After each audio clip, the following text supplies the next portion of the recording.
in the introduction, you actually point out how scholars date the Gospel of John to be the latest gospel, mainly because of the language John uses to describe Jesus and the picture that he paints of Jesus. But with the discovery of the Dead Sea Scrolls, we see that these things are well grounded within Judaism at the time.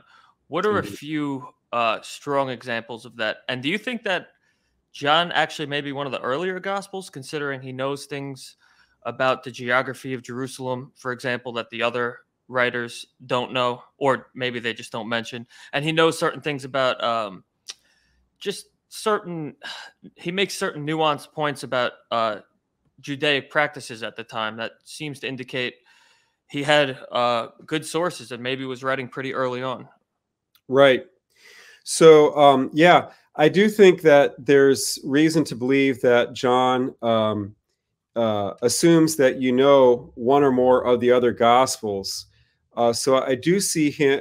Do see John. I believe the apostle wrote the Gospel, and there's been defenses of apostolic authorship written relatively recently, within the past few years. For example, the internationally famous Methodist scholar Paul N. Anderson wrote like a 75-page defense that he delivered at an international scholarly conference on, John the Apostle's authorship of the Gospel of John as being the best explanation for the book. And I accept Anderson's arguments. But getting back to this, John certainly gives evidence of having been written by someone who was very familiar with Jewish culture, and specifically the Jerusalem region and Judea more generally, okay, prior to the destruction of the temple in the year 70. That was a hard break in the year 70, and that whole area was decimated and destroyed, burned to the ground, not only Jerusalem, but outlying cities as well. So there was huge cultural destruction. And after the year 70, it was hard to reconstruct how things had actually been.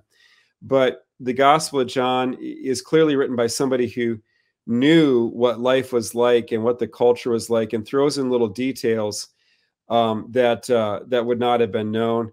For example, in John 5, we have the healing of the man who was laying beside the pools of Bethesda. And John remarks that there were 5 porticos in that place. We have later, in the 1950s, we dug that up and found that there were 2 pools side by side. And there was 1, 2, 3, 4 porticos that formed a perimeter around those 2 pools, and then a portico down the middle between the 2 pools.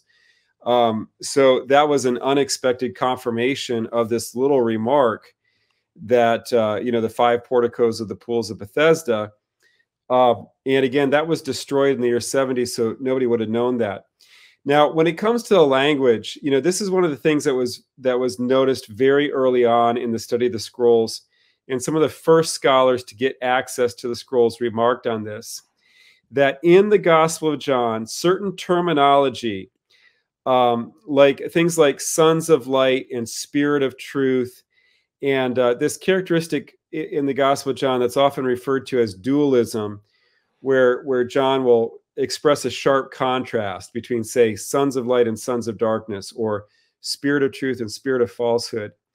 That kind of phraseology was attributed by a German scholar by the name of Rudolf Bultmann and others.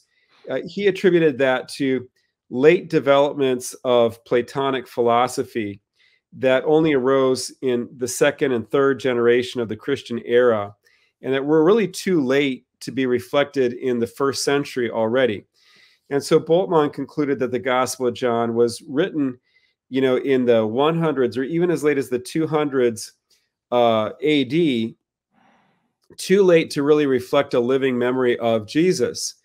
Then the scrolls were discovered, and we found this phrase, for example, sons of light, occurs numerous places in the Dead Sea Scrolls. Also the term spirit of truth, several times in the Dead Sea Scrolls, especially in the community rule, which was the central document of the monastic group that that lived on the shores of the Dead Sea, and many other examples as well. And they've been cataloged by other scholars. But suddenly, this language that was thought to represent some late development was discovered to be, authentically Jewish.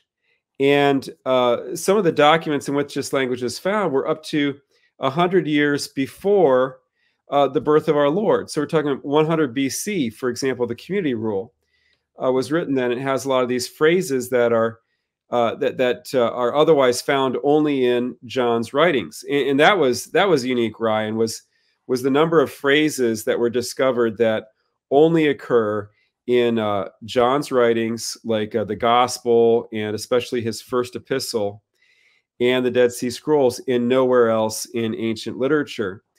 And so, as many scholars noted, this shows us that the language of the Gospel of John truly reflects the religious jargon that flourished among Jews from about 100 BC to the time of the destruction of the temple. This late period before these climactic events. In other words, the religious Jewish, we can even say, jargon of Jesus's day. The odd terms. I mean, as Catholics, we have terms like, total consecration to the Immaculate Heart of Mary. It's kind of a jargony kind of a statement, right? Mm-hmm. Well, Jews had jargon, and we see that reflected in the scrolls and in the Gospel of John. So I think it really authenticates the Gospel of John as a first century Jewish document. So this dualistic view, this was